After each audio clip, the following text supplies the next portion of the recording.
YouTube? It's your boy Jeter, and I'm back with another review. This time I have SH Figuarts Avengers Endgame Thanos.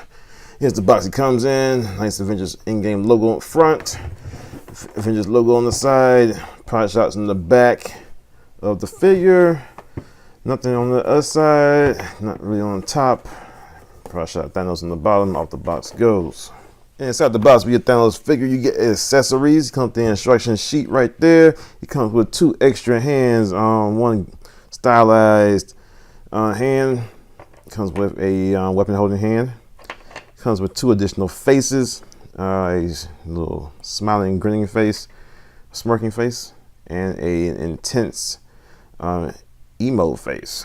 Grr.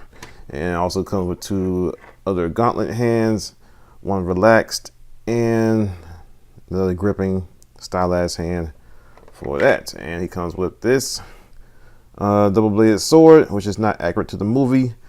If you've seen from promos and stuff like that, it does split apart so you can fit in his hand. It fits in the hand like so. In this hand, put it in,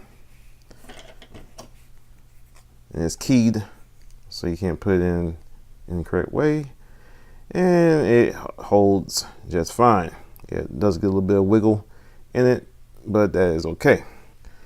Here is the Thanos figure. He looks great. He looks nice. You got the gold plastic going throughout.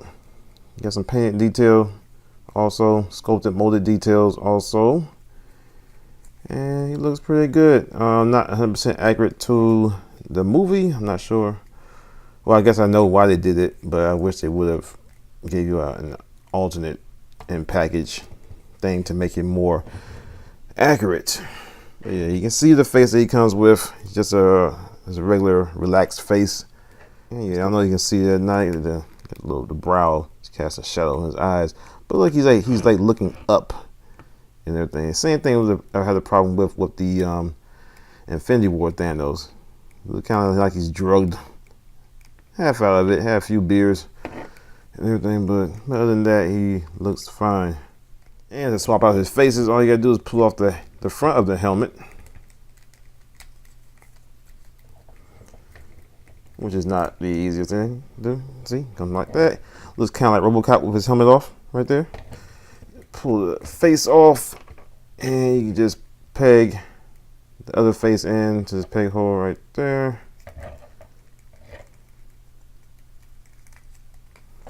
And of course, now on camera, it's gonna give me a hard time to do it, but it's pretty easy. Usually, there you go, and you slide it back on, and you can see on this face, it has a little bit of rub from the helmet. So be careful. You can put the helmet back on, you can't even tell that it's been rubbed or whatever. So I guess it really doesn't matter. And I've also seen people who they online take the head completely off and put their Infinity War Thanos head on there for the completely unhelmeted head. There's an option for you to do. I'm not going to do it with mine.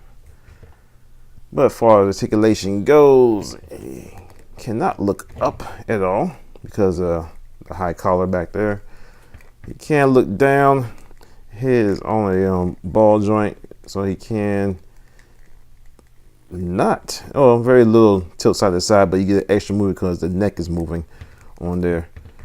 And then the same thing is probably for looking down motions, because mostly because the neck joint, not the head itself. Tilt side to side, like I said. Arms are not on pull out joint, but so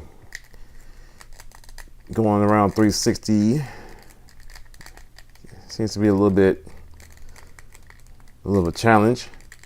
Stuff like that, or get him up in certain poses.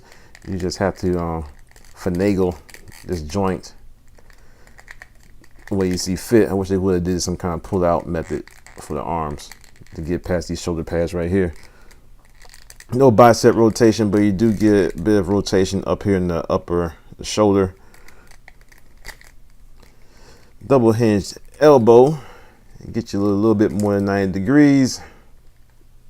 Rotates at the wrist, and he also has a wrist pull out instead of the shoulder pull out, like so, to get you more range of motion and stuff like that. You don't have to worry about rubbing up against the rest of the gauntlet. And it's like that on both hands, the ungloved and gloved hand.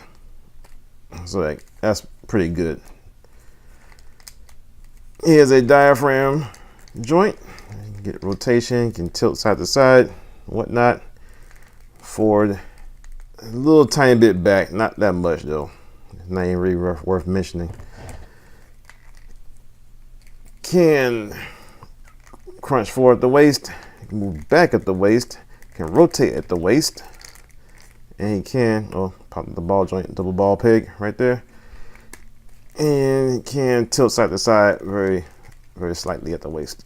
Legs go forward about that much. It is on a drop down joint, and it's kind of loose too. I mean, it's not loosey goosey, but it's kind of looser than I would like it to be. So I was able to move it, get that drop down joint to work without even really pulling it down. Just moving his leg like so. But you bring it down, get forward out that much. It does go out to the side a little bit. Go back, get back a little bit more, pull down the drop down joint. Out to the side, about that much. Hip skirt's in the way. Oh, not really. That's not even a hip skirt problem. So go to the side about that much. Rotation a little bit at the upper groin. Single hinge knee, get you about 90 degrees. Here's a slight ankle rocker. Also has a toe tilt. You can go up the foot and down the foot. And also the range of motion of his shoulders, he can bring it down and stuff like that, so he can get some, help you with the range of motion for posing. Like I said, it's kind of hard to get him anything more out of him than this. So it brings it down and does help with a little bit of articulation, but not that much. He does have a little bit of butterfly also. Can go in, but it's very, very slight. Here he is with Infinity War Thanos, Infinity War Thor, Mark 7 Iron Man. Okay, folks, there you have it. He's a nice looking figure. I do recommend getting him. He does have his issues, though, like the weapons, the inaccuracies with the figure. I wish they would have done something to make him accurate. So I know certain things they couldn't show because it'd be kind of a spoiler for the movie, but the movie's already out, and I wish they could have packed something in with the package for those who wanted an accurate figure. I hope they don't come back again later on and release a more accurate Thanos figure. Some of the articulation is a problem, like far as the head and the arms. I had a hard time trying to get a good pose out of that, even though I'm not even that good in posing. So for someone on my posing level, it's make it a little bit challenging. The glove is inconsistent from the glove in the previous movie. This one might be more accurate to how the glove's supposed to look, and the other one probably is just off. It does look like it's kind of like a greenish yellow tinge on the Infinity War glove, compared to this one, more of a kind of bronze. Okay, y'all, that's it from me. Thank y'all for watching. Stay tuned for more reviews, and I'll see y'all next time. Peace.